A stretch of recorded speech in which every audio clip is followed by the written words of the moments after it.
Cosmic by Frank Cottrell Boyce. If anything goes wrong.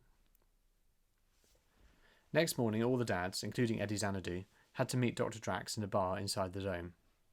Magnificent Desolation, the bar was called. "I just have one or two more things for you all to sign," said Dr. Drax, passing round some forms and also a drinks menu. "These are mostly legal waiver forms, saying that you understand the dangers of spaceflight, and you're giving your children permission to go, so that if anything does go wrong, not that anything will, you as the parents will be responsible." I didn't really want to think about things going wrong, so I just concentrated on the drinks menu. I couldn't believe it when the others all asked for coffees and teas. There were so many drinks to choose from.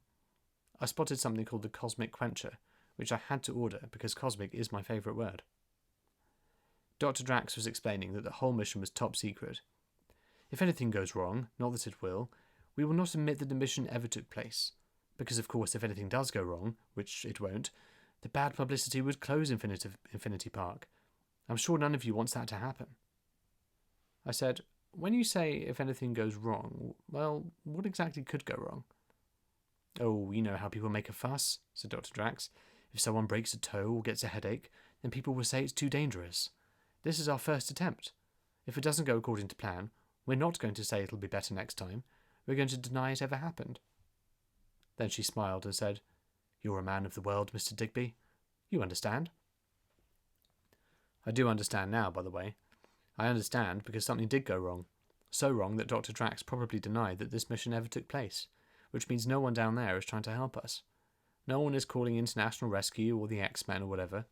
No one is scrambling to a super-fast rocket to come and save us, because no one knows we're here. No one knew where we were going, and no one knows we didn't get there. The Cosmic Quencher turned out to be a bucket of Coke, with 2 dollops of ice cream bobbing about in it, decorated with little silver stars and a bunch of sparklers blazing away in the top. I imagined all the others were thinking, "I wish I'd ordered one of those instead of my boring coffee." I suppose they might have been thinking, "That is not a dadly drink." But I didn't care about that anymore. While we were signing the forms, Eddie Xanadu kept going on about how pleased he was that he had won. "I never thought I would go into space. Or rather, I did. As a child, of course, I watched the Apollo missions on television. I thought I was living in the space age. I thought we would all be going to space. I was disappointed. Until now. I remember my father took me to see some samples of moon rock when it first came back." The other dads remembered queuing up to look at moon rock too. "And that was disappointing, because it was grey. I expected it to be glowing like the moon in the sky." All the other dads laughed.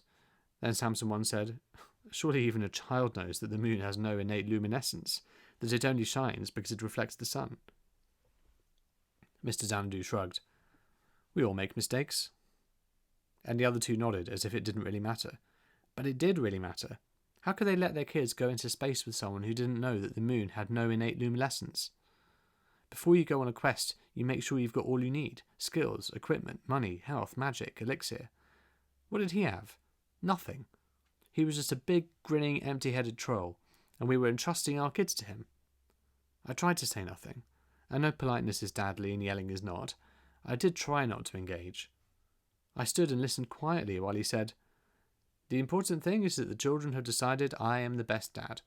And I will be the best dad. Not just to Hassan, but to all of your children. I reassure you." Everyone clapped except me. Before I knew what I was doing, I was on my feet saying, "Well, it doesn't reassure me. How can we let our children go into space with a man who doesn't even know that the moon has no innate luminescence?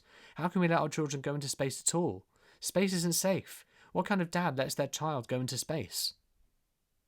They all muttered stuff about it being a great opportunity, the opportunity of a lifetime, and Samson One said, "After all, Dr. Drax's own daughter is going." "Well," said Dr. Drax, collecting in the forms, "not this time." "Not this time?" "No. In fact, Shenjian is running a temperature, so I've decided to keep her back. It may be just a cold, but it could be the measles." "Shenjian can't go into space today because she's got a temperature." She made it sound like she was going to skip PE. I said, "But Shenjian is the professional taikonaut." "Really, Mr. Digby, there is so little for the crew to do. All the hard work will be done by those brain boxes at Drax Control. You know, in 1969, the Americans landed a man safely on the moon with less technology than you've got in your Drax phone. The equipment they had then was sticks and stones compared to what I've built here. So it's completely safe. We have a policy here at Draxcom. It's called massive overprovision. That means, for instance, that there's 10 times as much oxygen on board that they could possibly need, twice as much fuel. Even the layer of Kevlar on the module is 3 times thicker than necessary, so it's 3 times as bulletproof. Bulletproof? Why would it need to be bulletproof? Does the man in the moon have a shotgun or something? Oh, in case of meteors. I hadn't even thought about meteors. I said, thinking about it, I don't want my daughter to go into space. It's too dangerous. Yes, it will be a great opportunity, but she can have great opportunities here on Earth, where she won't be impacted by meteors. It does you great credit, Mr. Digby, that you are so concerned about your daughter. She was already walking away while she said this, taking Eddie Xanadu with her. I stood up and almost shouted, I'm withdrawing my permission. But legally speaking, she said, waving one of the forms in the air, you've already given your permission. Have a nice day. And she closed the door behind her.